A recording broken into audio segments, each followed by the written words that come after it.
Perkenalkan, nama saya Fahira Febriana Taruksabila. Saya Indra Wahyuni. Saya Fitra Ramadhani. Saya Mutiara Rusli Salepu dari kelompok 2.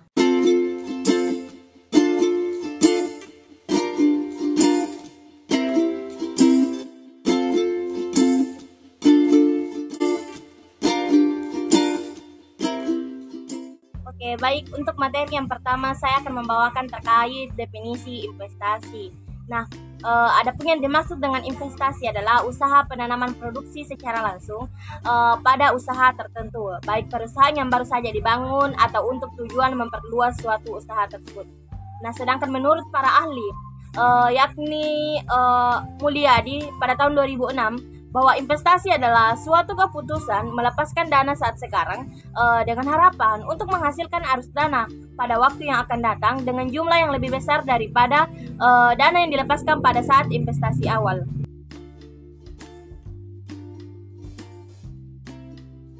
Oke, untuk selanjutnya yaitu jenis-jenis investasi. Nah, menurut Ikatan Akuntan Indonesia dalam Standar Akuntansi Keuangan, investasi dibagi beberapa jenis, antara lain investasi lancar, investasi jangka panjang, investasi properti, dan investasi dagang. Jadi yang dimaksud dengan investasi lancar yaitu investasi yang dapat segera dicairkan dan untuk dimiliki selama kurang lebih setahun, baik itu kurang dari setahun ataupun lebih dari setahun. Kemudian investasi jangka panjang. Nah, jadi yang dimaksud dengan investasi jangka panjang adalah investasi yang memiliki kurun waktu yang cukup lama. Sedangkan investasi properti, yang dimaksud dengan investasi properti adalah investasi pada tanah atau bangunan yang tidak digunakan oleh perusahaan yang berinvestasi. Seperti itu. Kemudian yang terakhir dari saya yaitu investasi dagang. Jadi yang dimaksud dengan investasi dagang adalah investasi yang ditunjuk untuk mempermudah atau mempertahankan bisnis atau hubungan perdagangan.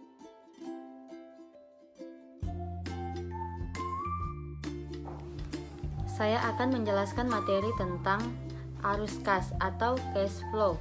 Jadi, arus kas merupakan laporan keuangan yang berisikan pengaruh kas dari kegiatan operasi, transaksi investasi, dan kegiatan transaksi pembiayaan atau pendanaan serta kenaikan atau penurunan bersih dalam kas suatu perusahaan selama satu periode, atau dapat juga disebut sebagai arus kas, arus masuk dan arus keluar kas.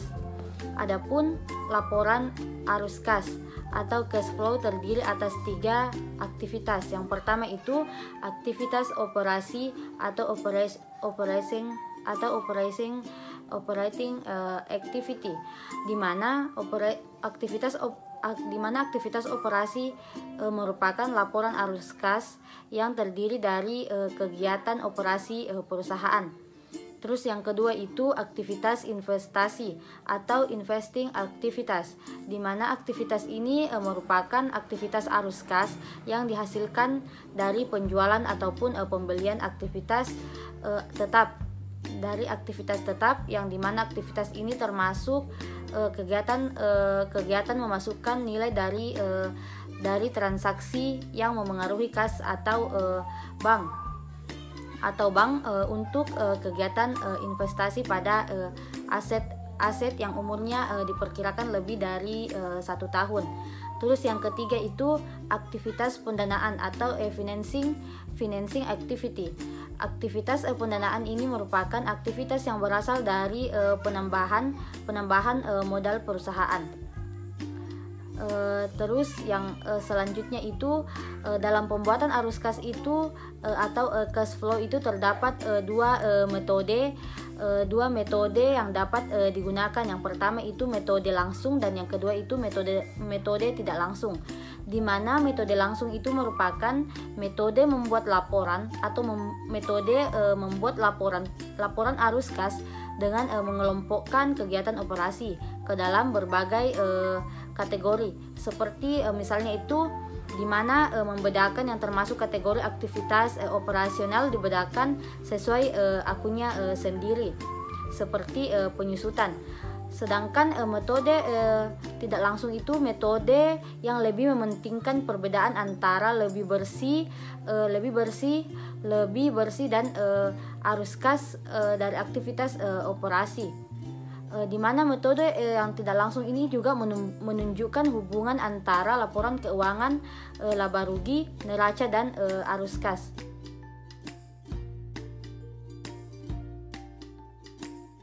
Kemudian materi tentang keputusan investasi modal.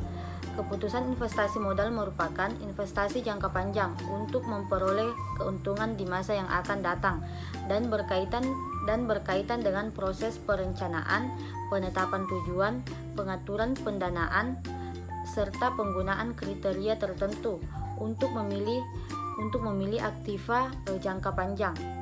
Proses pengambilan keputusan investasi modal juga seringkali disebut sebagai penganggaran modal atau capital budgeting. Ada dua macam jenis proyek penganggaran modal.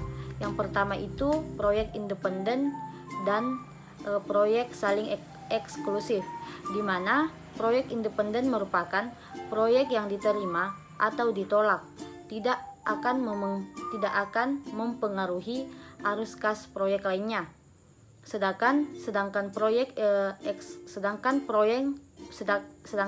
saling eksklusif adalah proyek-proyek yang apabila diterima akan menghalangi penerimaan proyek lainnya. Perusahaan juga menganggap investasi modal itu sangat penting. Mengapa perusahaan menganggap investasi modal itu sangat penting? Karena yang pertama itu dana yang dikeluarkan untuk jangka waktu yang panjang, artinya itu perusahaan harus menanggung selama waktu yang panjang dan lama sampai keseluruhan dana yang tertanam dapat diperoleh kembali oleh perusahaan. Yang kedua itu investasi aktiva. Investasi aktiva tetap menyangkut harapan terhadap hasil penjualan di waktu yang akan datang. Terus yang ketiga itu dana yang dikeluarkan untuk keperluan tersebut biasanya dalam jangka waktu dalam jumlah yang benar. Terus yang terakhir, kesalahan dalam pengambilan keputusan modal dapat menimbulkan akibat dalam kurun waktu yang sangat lama.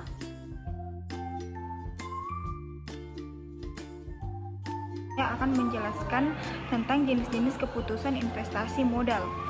Yang pertama yaitu pengambilan keputusan penghematan biaya atau cost reduction, di mana keputusan yang akan menyebabkan adanya penurunan biaya yang selama ini ditanggung oleh perusahaan.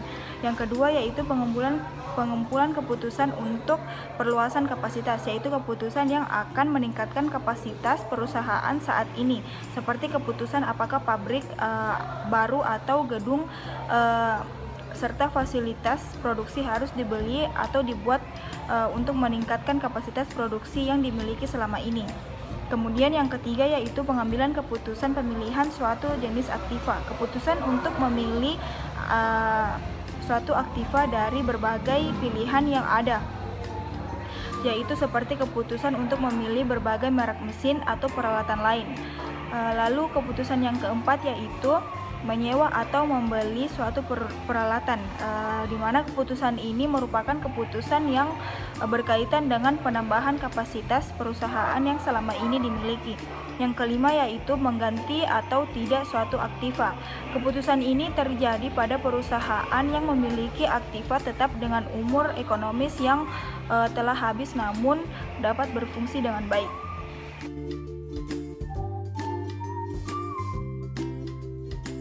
Baik, jadi saya akan menjelaskan tentang proses investasi. Nah, adapun proses dari investasi ini yaitu yang pertama, kita harus menentukan tujuan investasi. Maksudnya, dalam menentukan tujuan investasi, ada 3 hal yang perlu kita perhatikan atau pertimbangkan, yaitu yang pertama, ketersediaan jumlah dana yang akan diinvestasikan. yang kedua tingkat resiko, dan ketiga itu tingkat pengembalian yang diharapkan. Nah, apabila dana yang dimiliki investor cukup tersedia, maka investor akan menginginkan penghasilan yang maksimal dengan tingkat resiko tertentu. Pada umumnya, jika tingkat risiko semakin besar, maka akan semakin besar pula tingkat pengembalian yang diharapkan. Nah, yang kedua, kita harus melakukan yang namanya analisis. Nah, dalam melakukan analisis ini, investor akan melakukan analisis terhadap suatu atau sekelompok efek. Nah, adapun salah satu tujuan dari menganalisis investasi ini adalah untuk mengidentifikasi efek yang salah harga. Apakah harga dari sebuah investasi terlalu rendah atau terlalu tinggi? Nah, maka dari itu terdapat dua pendekatan yang dapat digunakan dalam melakukan analisis, yaitu yang pertama pendekatan fundamental dan yang kedua pendekatan teknikal. Nah, selanjutnya yang ketiga, kita harus melakukan pembentukan portofolio.